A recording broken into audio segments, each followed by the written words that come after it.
రేవంత్ అన్న నాయకత్వం. తన బిడ్డ ఈ పాలమూరు గడ్డ బిడ్డ మొట్టమొదటిసారిగా ముఖ్యమంత్రి అయ్యి ఈ గడ్డ మీద అడుగు పెడితే పాలమూరు పులకరించిపోయింది.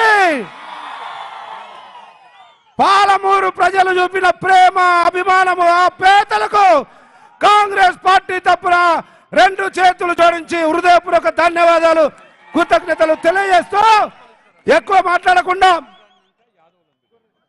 రేవంత్ అన్న నాయకత్వాన్ని బలపరిచినటువంటి కనీస ధర్మము పాలమూరు మీద ఉంది. మనందరి ఆత్మ గౌరవం.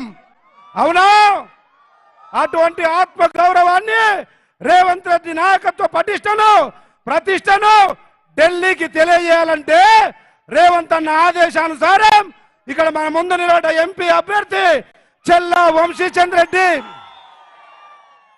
కడిగిన ముత్యం లాంటోడు, ఆని ముత్యం లాంటోడు, స్వచ్ఛమైన రాజకీయాలకు నిలువెత్తు నిదర్శనం, అనుభవజ్ఞుడు, ఉన్నత విద్యావంతుడు, ఆశీర్వదించమని వేడుకోవడానికే విజ్ఞప్తి చేస్తా ఉన్నాం. ఒక్క విషయం చెప్తా. ఈరోజు భారతీయ జనతా పార్టీ నుంచి ఎవరైతే ఈ ప్రాంతంలో అడుగు పెట్టాలనుకుంటున్నారో, రాజకీయ అరంగేట్రం చేద్దామనుకుంటున్నారో, నేను ఒక గద్వాల బిడ్డగా చెప్తా ఉన్నా, మీడియా సాక్షిగా, యావత్ పార్లమెంటు ప్రజల సాక్షిగా, దయచేసి తప్పు చేయకండి. మేము గద్వాల్లో అనుభవించినాం. ఒకవేళ ఇక్కడ ఆమెకు అవకాశం ఇస్తే సారా దందా, విస్కీ దందా, ఇసుక దందా, క్రషర్ల దందా, కిర్సినాయిల్ దందా, భూ కబ్జాలు అన్నిటికీ మించి ఇక్కడ ఒక శ్రీనివాస్ గౌడ్ అనే దరిద్రుని ఆ పొగురుబోతును పంపించేసుకున్నాం. అక్కడ దేవరకథలో ఒకరిని మటముకున్నట్టు పంపించుకున్నాం. ఇంకొకరిని అక్కడ అట్లా అందరిని పంపించుకున్నాం. వాళ్లకు 10 రెట్ల అన్యాయము, అక్రమము, అనగదొక్కుడు చేస్తుంది ఈ DKR అనటమే భారతీయ జనతా పార్టీ నాయకురాలు. దయచేసి ఆ తప్పు చేయకండి. ఒక బాధితుడుగా చెప్తా ఉన్నా, మా గద్వాల్ అలంపూర్ ప్రజలు ఏ రకంగా అవస్థలు పడుతున్నారో మీ దృష్టికి తెస్తా ఉన్నా.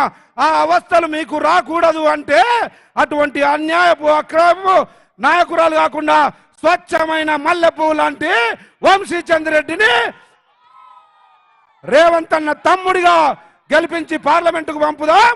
రేవంత్ అన్న అడుగులేసి రేవంత్ అన్న ఇచ్చే ప్రతి దిశా నిర్దేశాన్ని తూచా తప్పకుండా అటు పార్లమెంటులో ఇటు పాలమూరు గడ్డ మీద నెరవేర్చడానికి ఒక తమ్ముళ్లాగా వంశీచంద్ర రెడ్డి పనిచేస్తారు కనుక ఎన్ని ఉన్నా ఓన్లీ రేవంత్ రెడ్డి.